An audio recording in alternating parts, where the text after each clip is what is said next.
দক্ষিণ আফ্রিকা নাকি গোলাপি রঙের জার্সি পরে মাঠে নামলে তারা ম্যাচ হারে না। ম্যাচ শুরু হওয়ার আগে এই কথাগুলোই চলছিল।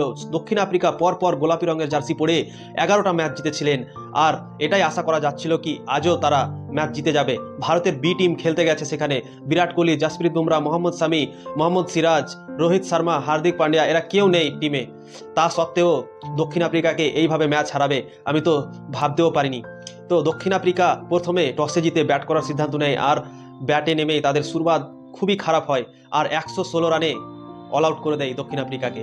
এই গোলাপি জার্সি পরা সাউথ আফ্রিকাকে 116 রানে, মাত্র 116 রানে অল আউট করে দেয় ভারতের টিম।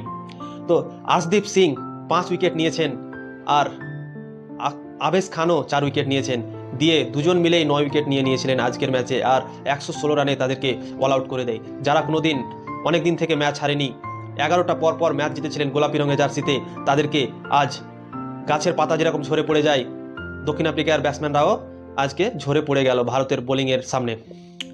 তো ভারত ভালো একটা ম্যাচ জিতলো। দক্ষিণ আফ্রিকাকে 116 রানে অল আউট করে ভারত দারুণ একটা ম্যাচ জিতলো। এই সিরিজে 3টা ওয়ানডে ম্যাচ খেলা হবে। প্রথম ম্যাচে ভারত খুব সহজে জিতে গেল, কিন্তু সিরিজ জেতার জন্য আর একটা ম্যাচ জেতা দরকার ভারতের। দুটোর মধ্যে একটা ম্যাচ জিতলেই ভারত সিরিজ জিতে যাবে। আর এই ম্যাচে ডেবিউ করছিলেন সাই সুদর্শন।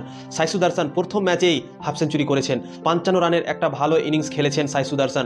সাই সুদর্শনের ব্যাপারে কি বলবো, সাই সুদর্শন যেখানেই খেলছেন সেখানেই শুধু রান করে যাচ্ছেন। ওর ফেল ইনিংস আমি এখন পর্যন্ত দেখতে পাচ্ছি না। আইপিএলে খেলছে তাও ভালো পারফরমেন্স করছে, যেখানেই খেলছে, ঘরোয়া ক্রিকেটে খেলছে তাও ভালো রান করছে। প্রথমে আউট হচ্ছে না, রান করছে, কিছু রান তো করবেই মাঠে নামলে। তো আজকেও 43 বলে 55 রানের একটা খুব ভালো দারুণ ইনিংস তিনি খেলেছেন। আজকে প্রথম ম্যাচ ছিল, ডেবিউ ম্যাচ ছিল, আর তাও ফের আবার ভারতে না, দক্ষিণ আফ্রিকাতে বিদেশে গিয়ে এত সুন্দর পারফরমেন্স করলো সাই সুদর্শন। দক্ষিণ আফ্রিকা আর ভারতের মধ্যে দ্বিতীয় ওয়ানডে ম্যাচ হবে 19 তারিখ, আর সেই দিনই আইপিএল অকশনও আছে, আর সেই দিন ভারতের খেলাও আছে। তো সবাই তো খেলার দিকে মত দেবে না, কিন্তু আইপিএলের অকশনের দিকে সবাই কিন্তু ঝাঁকিয়ে থাকবে। সেই দিনই দ্বিতীয় ওয়ানডে ম্যাচ হবে। যদি ওয়ানডে ম্যাচটা ভারত জিতে যায় তো আমাদের জন্য ভালো, কেননা আমরা ভারতবাসী। ভারত যদি সিরিজ জিতে তো আমাদের গর্ব হবে কি ভারত সাউথ আফ্রিকা গিয়ে সিরিজ জিতে এসেছে বি টিম নিয়ে। তো খুব আনন্দ হবে। আর যদি সাউথ আফ্রিকা কামব্যাক করে নেয় এই ম্যাচে তাও ভালো হবে, কেননা লাস্ট টেকার যেটা 21 তারিখে ওয়ানডে ম্যাচ হবে, 3 নম্বর ওয়ানডে ম্যাচ, সেটা তো ফাইনাল হয়ে যাবে। তো দেখতেই মজা লাগবে সেই ম্যাচটা। তো দেখার বিষয় হলো ভারত কি সিরিজ জিতে যাবে দ্বিতীয় ওয়ানডে ম্যাচে, না সাউথ আফ্রিকা কামব্যাক করবে সেই ম্যাচে, দেখার বিষয়। তো 19 তারিখ তো আইপিএল অকশনও আছে, তো অকশনও দেখতে হবে, আর ভারতের খেলাটাও লক্ষ্য রাখতে হবে।